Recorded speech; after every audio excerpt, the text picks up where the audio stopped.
Bienvenue à tous dans cette nouvelle vidéo YouTube qui, je l'avoue, non pas me coûte, mais on va pas se le cacher, le sujet des stupéfiants, du cannabis et autres est un sujet tabou encore aujourd'hui. Et c'est pour ça que je me dis que mon expérience doit servir à bon nombre d'entre vous. Comme vous le savez peut-être, j'ai décidé moi d'arrêter de consommer des stupéfiants. Ça fait maintenant un peu plus de 10 jours. Moi, j'en suis pas du tout à mon premier arrêt. C'est mon 4e sevrage et je suis absolument persuadée que c'est le bon. Et je trouve qu'il y a non pas peu d'aide pour parler de ça, mais en tout cas, c'est quelque chose de très tabou. On se sent mal à l'aise tout simplement parce que c'est une addiction illégale. Et je me dis maintenant que tout le monde le sait et que j'ai osé prendre la parole, il est temps de vous aider parce que je constate qu'énormément de mamans ou autres sont dans le besoin. Donc je vais répondre sous forme de questions. On est parti.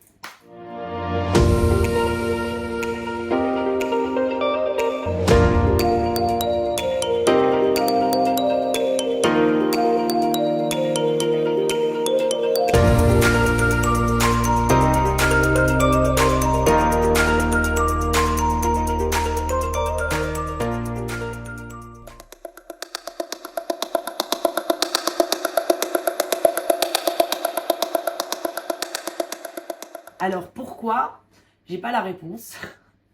Je fréquentais à l'époque un copain qui fumait et j'ai voulu essayer. Alors j'étais très jeune, j'avais à peine 11 ans, oui, c'est terrible. J'ai abîmé l'intérieur de mon corps profondément. Voilà, bon, j'ai commencé à fumer très jeune et c'est devenu routinier. Donc j'ai commencé, comme je vous dis, j'avais à peine 11 ans. Et alors sachez qu'à 15 ans, j'ai voulu arrêter de consommer des stupéfiants parce que bon, j'ai été mature très tôt, je suis devenue maman très jeune. Et à 15 ans, je me suis dit, il faut que j'arrête de fumer cette merde. Et j'ai voulu arrêter. Ce fut un échec et j'ai commencé à fumer la cigarette. Et finalement, j'ai raté et j'ai repris les deux. Première chose que vous devez savoir, si vous consommez de la weed, de la beuh, de l'herbe, vous mettez très peu de cigarettes à l'intérieur et effectivement vous êtes peut-être uniquement addict à cette substance. Chose que moi je ne connais pas puisque je ne fumais que de la résine. Dites-vous bien, tous les fumeurs de résine, à chaque fois que vous faites un pétard, vous mettez dedans une cigarette. Vous avez déjà premièrement une addiction à la nicotine. Et d'ailleurs, vous pourrez mettre en commentaire si vous avez déjà vécu l'expérience ou si vous décidez d'arrêter à la suite de cette vidéo ou à la suite de n'importe quel événement. Une fois que le sevrage cannabique sera passé, on y viendra après, vous vous rendrez compte que finalement c'est la nicotine qui vous manque. Ça, c'est un autre sujet.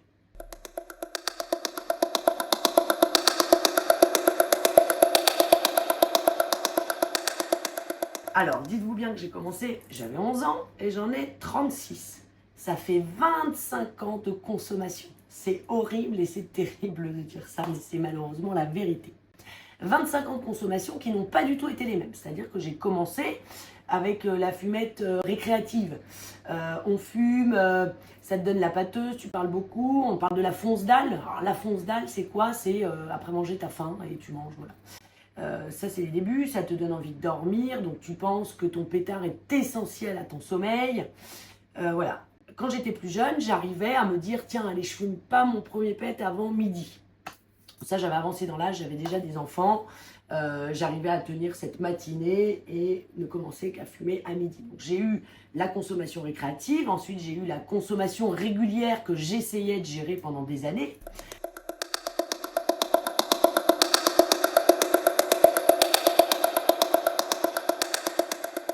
Alors sachez que à chaque fois que je suis tombée enceinte, je me mettais en tête que mon addiction était celle du cannabis et non pas celle de la nicotine, que je viens de comprendre réellement maintenant. Et je préférais supprimer complètement les cigarettes de ma vie et ne garder que les joints et j'essayais de réduire. Alors moi je suis quelqu'un qui parle assez facilement et j'en ai toujours parlé à la PMI, chez les médecins. En plus j'étais une jeune maman, donc très critiquée, très surveillée. Et j'essayais de réduire. Donc au départ, en début de grossesse, je devais être à 5 pétards sur 24 heures et après passer à 3 et à 2 jusqu'à finir par arrêter. Généralement, j'arrive à arrêter pendant mes grossesses autour du 5e mois de grossesse, peut-être parce que le ventre s'arrondit et qu'on prend réellement conscience qu'il y a un être dans notre corps. Mais je n'ai pas arrêté de fumer dès le départ de mes grossesses. Après l'allaitement, parce que pendant l'allaitement, j'essayais pendant cette phase d'allaitement de tenir le rythme, parce que bien évidemment, tout ce qui se trouve dans le lait maternel passe chez le bébé. Donc il y a des petits tips, hein, même pour les fumeurs de cigarettes. On fume la cigarette après avoir donné le sein au bébé. Moi, j'étais tellement malade de rendre malade mon enfant que je fumais et je me vidais le lait que j'avais dans les seins à outrance pour qu'à la prochaine tétée, le lait ne soit pas infecté de cette merde. Bon voilà, pour le côté grossesse, comment j'ai pu le gérer.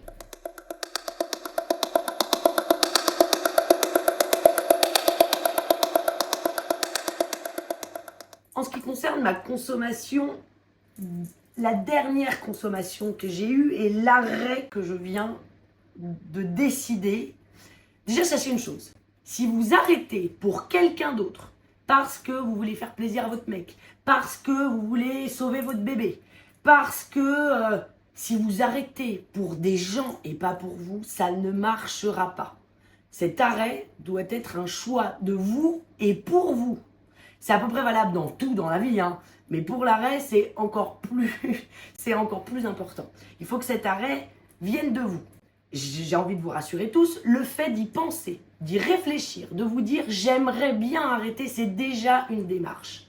Ensuite, vous entendrez souvent « la rechute fait partie de la guérison ». Cette phrase, elle me saoulait. Je n'y croyais pas en cette phrase. Je me disais que c'était pour rassurer les gens qui reprenaient. Mais finalement, c'est vrai. Parce que moi, je m'aperçois que mon sevrage d'aujourd'hui ne se passe pas du tout comme mon premier sevrage. Et là, on arrive à la question suivante.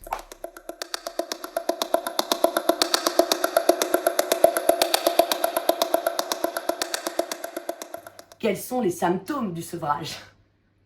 Je vais être claire avec vous, vous allez en chier. C'est-à-dire que moi, mon premier sevrage, j'ai cru que j'allais crever. Pendant 6 mois, mais 6 mois, souvent les professionnels vous disent que pendant 2-3 mois, vous allez avoir de la transpiration intense. Alors, effectivement, vous allez transpirer toute l'eau de votre corps jusqu'à vous réveiller, trempé et frigorifié en pleine nuit avec un lit mouillé.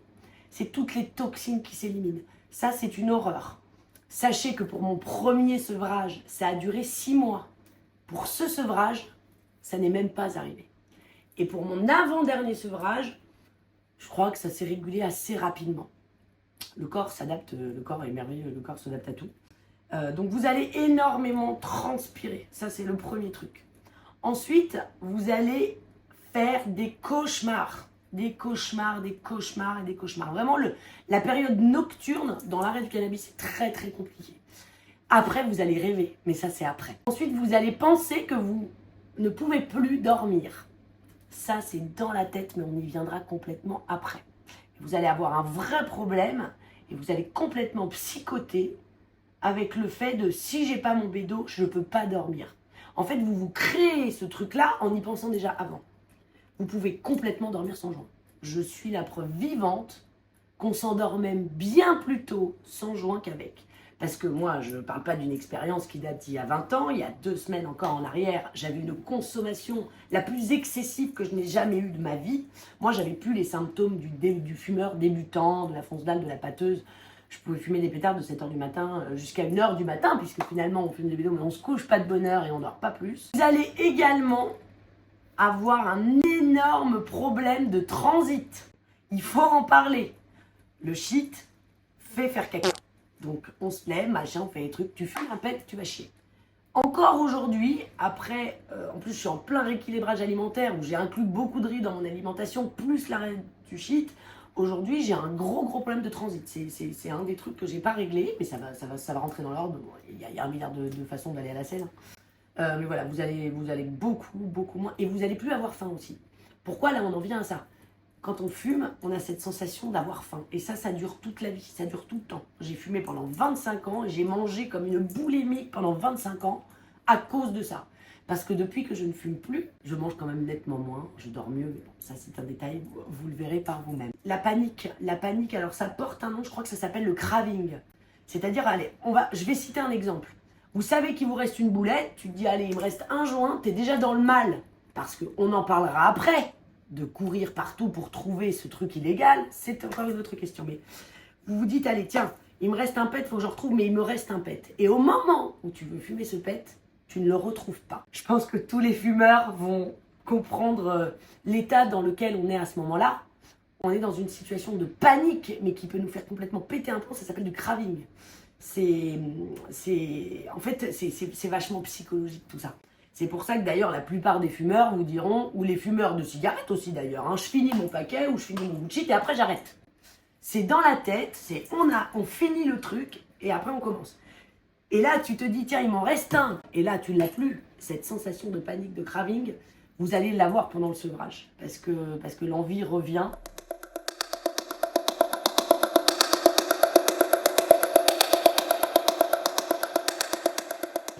Il va falloir attendre quelques jours, hein, ou voire quelques mois pour certains, et vous allez retrouver justement une alimentation bien plus mesurée dans les quantités.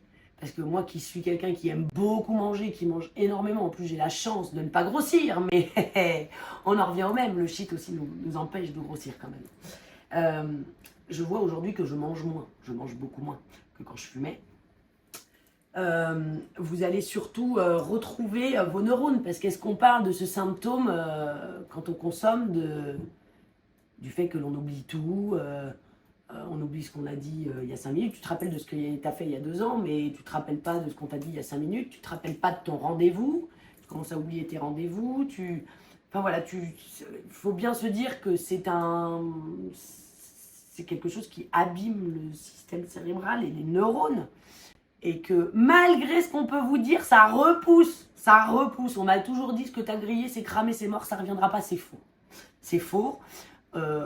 Et donc, dans les symptômes positifs de ce sevrage, donc vous allez avoir cette mémoire qui ne va pas revenir du jour au lendemain, mais vous allez voir que vous êtes un peu plus concentré. Vous n'aurez plus ces états de somnolence. On en parle de la fin de journée, là, 17-18 heures. Christelle!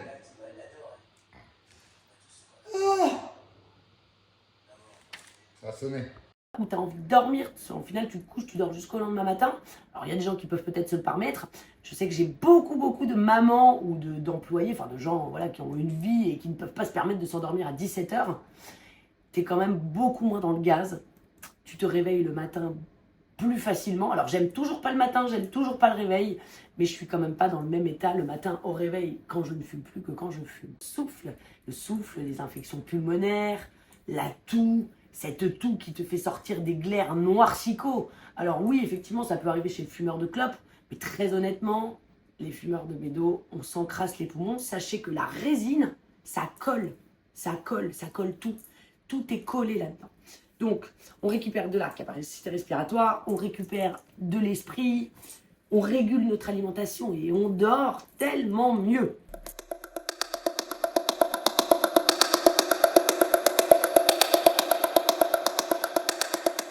C'est le but de ma vidéo. Il faut arrêter de rendre ce sujet tabou à ce point-là. On peut être alcoolique, addict à la nicotine, aux clopes. On peut être addict à la bouffe. Il y a des gens qui, malheureusement, il y a des diabétiques qui sont immunodépendants au sucre, qui doivent supprimer le sucre de leur alimentation. C'est une dépendance, le sucre. Et qui galèrent. Mais pour ça, on a des nutritionnistes, on est entouré de plein de professionnels de santé. Vous allez me dire, bien évidemment, qu'il y a des professionnels de santé, des addictologues qui peuvent aider dans la démarche d'arrêter le cannabis. Ok, d'accord. À quelle heure, quand t'es maman, tu assumes même d'aller le dire à tes potes, à tes voisins, à ton médecin qui va te juger? Pourquoi? Parce que c'est une addiction illégale. Déjà, il va falloir que vous travailliez là-dessus. C'est pas grave. C'est pas grave, les médecins sont là pour ça. Donc, il est temps de prendre votre courage à deux mains. Maintenant, ça fait des années que vous fumez des pétards et vous voulez arrêter. Donc, il faut faire un minimum de concessions et la première, c'est de se faire aider. Et pour ça, il y a des professionnels. Je ne vous dis pas de le dire à la France entière parce que forcément, on n'est pas toujours entouré de bonnes personnes. Et dès que les gens savent que nous sommes consommateurs de quelque chose d'illégal, parfois nous les décevons. J'ai reçu des messages, c'est super ce que tu fais, je t'adore, je te suis depuis très longtemps. Mais je suis déçue. Oh, je suis déçue de savoir que tu fumais. Vraiment, les gens, arrêtez de dire des trucs comme ça. Vous n'aidez pas votre prochain. Et puis, qu'est-ce que ça vous apporte?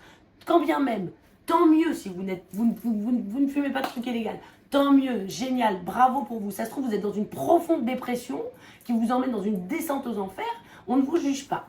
Ne jugez pas les autres. Et pour les fumeurs, faites-vous aider par des professionnels. Ensuite, sur les réseaux sociaux, maintenant, on peut trouver de tout, on peut trouver du mauvais, mais on peut aussi trouver du bon. Je ne suis pas la seule à en parler. À mon avis, il y a d'autres personnes qui ont déjà lancé le sujet. Vous êtes énormément de fumeurs à arrêter, créer des groupes, entraidez-vous entre personnes qui ont la même addiction, comme ça il n'y aura pas de jugement, il y aura de la compréhension. Mais il y a moyen de se faire aider. Rester dans le silence, c'est non, ça ne marche pas. Rester dans le silence, ça ne marche pas, c'est pas possible. On ne peut pas se battre contre ce problème seul. C'est-à-dire que moi, j'ai pas utilisé de médicaments de substitution, pas du tout, parce que je ne suis pas partisane de ça. Après, chacun fait comme il veut. Mais par contre, si je n'avais pas pu le dire à mon entourage, donc moi, mon entourage sait que je fume, tout le monde le sait, je suis assez jugée pour ça et je n'en ai rien à faire, pour rester poli. Mais j'ai eu besoin de le dire, et pour vous dire à quel point je suis sur les réseaux sociaux, je suis peut-être une influenceuse particulière, mais en tout cas, je n'aime pas mentir à ma communauté, et dès que je suis dans le mensonge, je ne suis plus en phase avec moi-même et je ne me sens pas bien. Le fait de l'avoir dit, de vous l'avoir dit, m'encourage dans cette démarche, et cette vidéo naît aujourd'hui à cause de quoi? À cause de toutes ces personnes qui sont en détresse. Alors, je mets tout le monde dans le même panier, tous les gens qui sont en détresse, mais moi, mon cœur va vers les mamans. J'ai tellement de mamans qui ne peuvent pas le dire, qui se cachent de leur mari, qui se cachent de leurs amis. Tout simplement pourquoi? Quand j'étais plus jeune, j'aurais pas pu le dire. En plus, j'étais une jeune maman. Pourquoi? Parce qu'on se dit, mais je vais me faire retirer mes gosses. Parce que fumer des joints, c'est grave. J'ai déjà eu des problèmes. Alors, je ne donnerai pas de détails parce que j'ai pas envie de foutre un merdier pas possible dans ma vie, hein, maintenant que tout va bien. Moi, j'ai eu des problèmes dans ma vie personnelle où on a essayé de me chercher des noises par rapport à ça.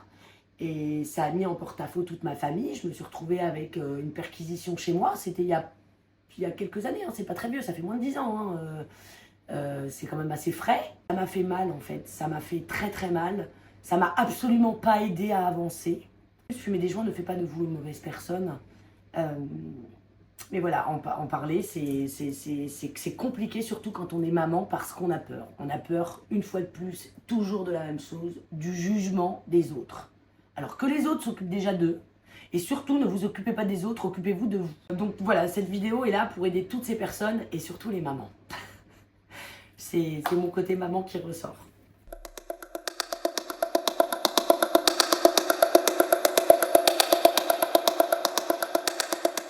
Chérie, tu peux venir s'il te plaît? Est-ce que tu accepterais de participer à ma vidéo YouTube quelques minutes? Oula. Oh là. Et du coup, je vais te poser des questions à toi ce coup-ci. On a un exemple typique. Il fume pas. Il a jamais fumé. Oh, il a peut-être essayé quand il était jeune comme tout le monde, voilà, mais voilà, c'est un non-fumeur de l'extrême. Il a horreur de ça. Non. Ça fait partie des personnes qui jugent les gens comme nous qui fumons. Oui, tu juges, c'est de la merde, c'est illégal.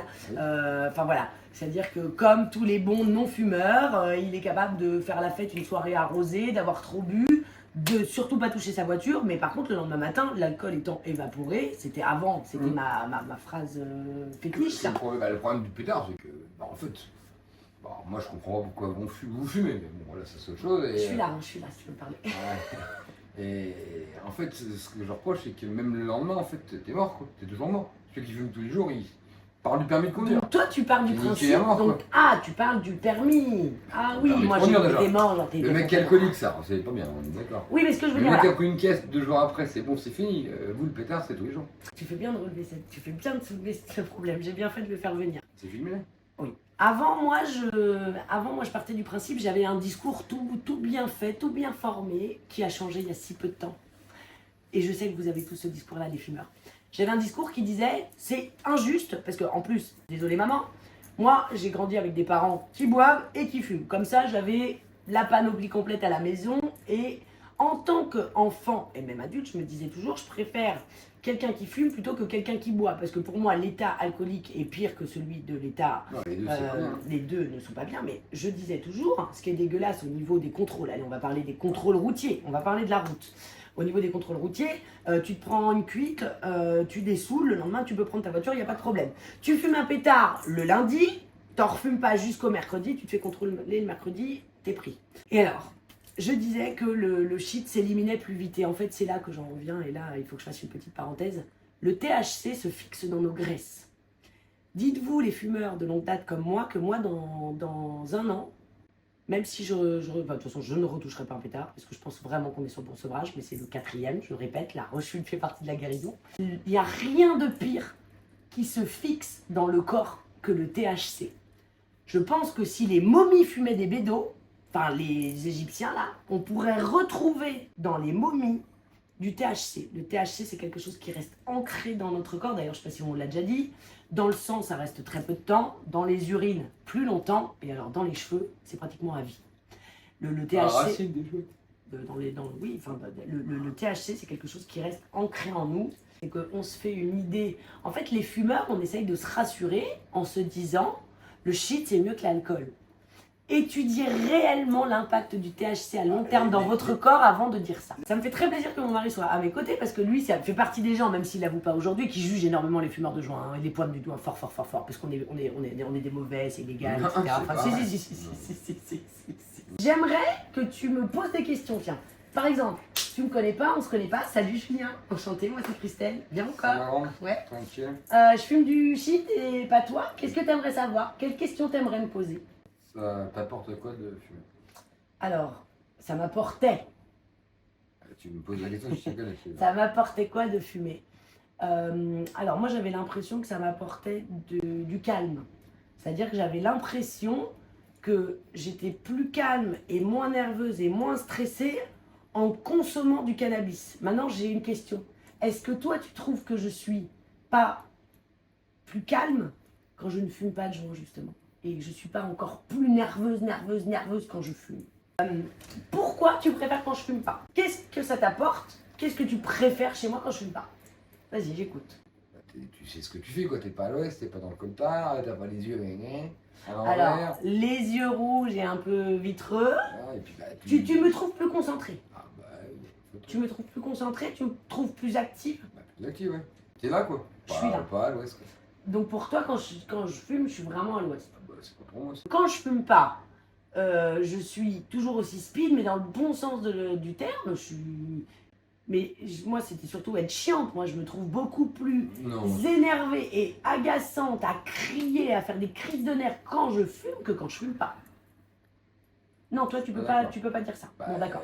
Bon, c'est un mec, hein. On peut pas trop. J'ai eu l'expérience dans le camion en Espagne il y a moins de 2 jours. Julien, mais tu sais très bien que j'ai horreur de la route. Je prends le mauvais exemple. Je suis une vraie chieuse en bagnole. En bagnole, je suis insupportable depuis ma naissance. C'est-à-dire que même de mes 0 à mes 11 ans, j'étais une peau de vache en bagnole. Tu prends le seul exemple où je suis affreuse. Ouais, t'es irritable. C'est toi qui mérites. C'est toi qui mérites là. Est-ce que tu es capable de nous dire quelque chose de positif, que ce soit physique ou mental, sur l'arrêt du shit? Bah, t'as bien mine déjà. Il se gratte la tête, hein. Oui, parce que je sais pas trop. Voilà, il se gratte la tête. Alors, un comportementaliste vous dirait que le grattage de tête comme ça, c'est pas bon. Non, je sais pas, t'as meilleure mine, t'as des meilleurs. Oui, le visage. Quoi d'autre alors? J'ai une meilleure mine. Ok. Tu penses plus aux choses, quoi, tu oublies moins de trucs. Je suis quand même plus éveillée, quoi. Je suis plus réactive et plus présente. T'as moins de perdre à moi. C'est tout pour vous? Ah, c'est déjà pas mal. Ok, allez, bisous. Tu peux retourner regarder ta télé.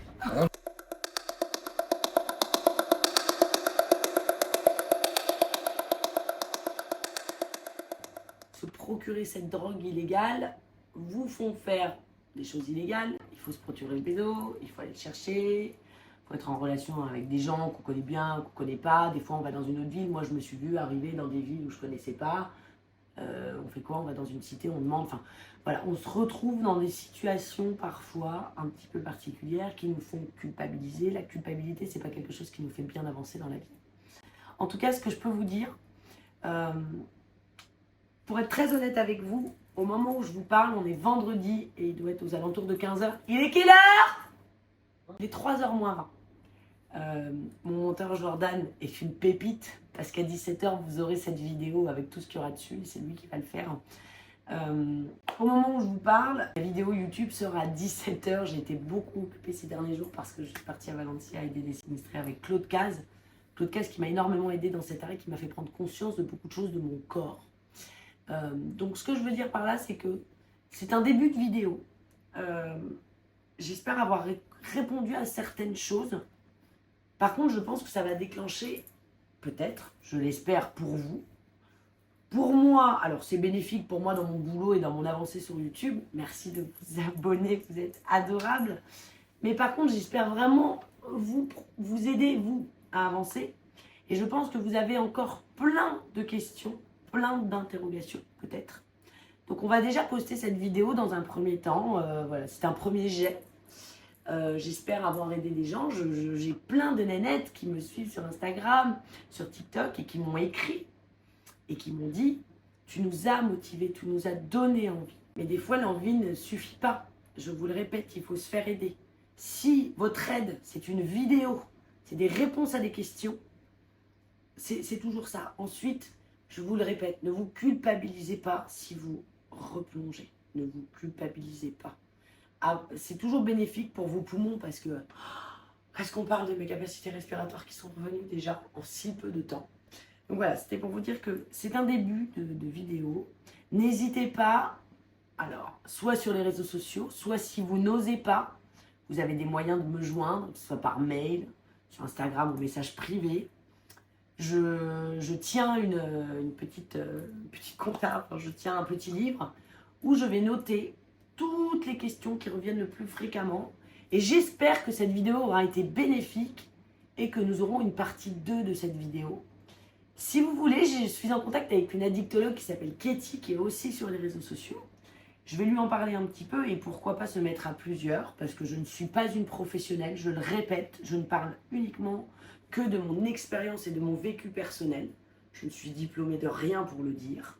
Mais par contre, j'ai été consommatrice pendant 25 ans et je pense que je suis bien placée pour pouvoir donner des conseils. Donc écoutez les fumeurs. Faites vos petits trajets dans votre tête. Ne vous culpabilisez pas de vous dire j'ai envie de fumer et c'est comme ça. Moi aussi, je le disais avant, c'est pas grave. Il y a un temps pour tout. Votre tour viendra s'il doit venir. En tout cas, sachez qu'on dort, qu'on mange, qu'on respire et que tout va bien sans le shit. Par contre, pour la nicotine, je peux pas en dire autant. Et moi aussi j'ai besoin d'aide, mais les professionnels sont autour de nous, les moyens sont autour de nous, les patchs, la sécurité sociale, tout est là pour nous aider.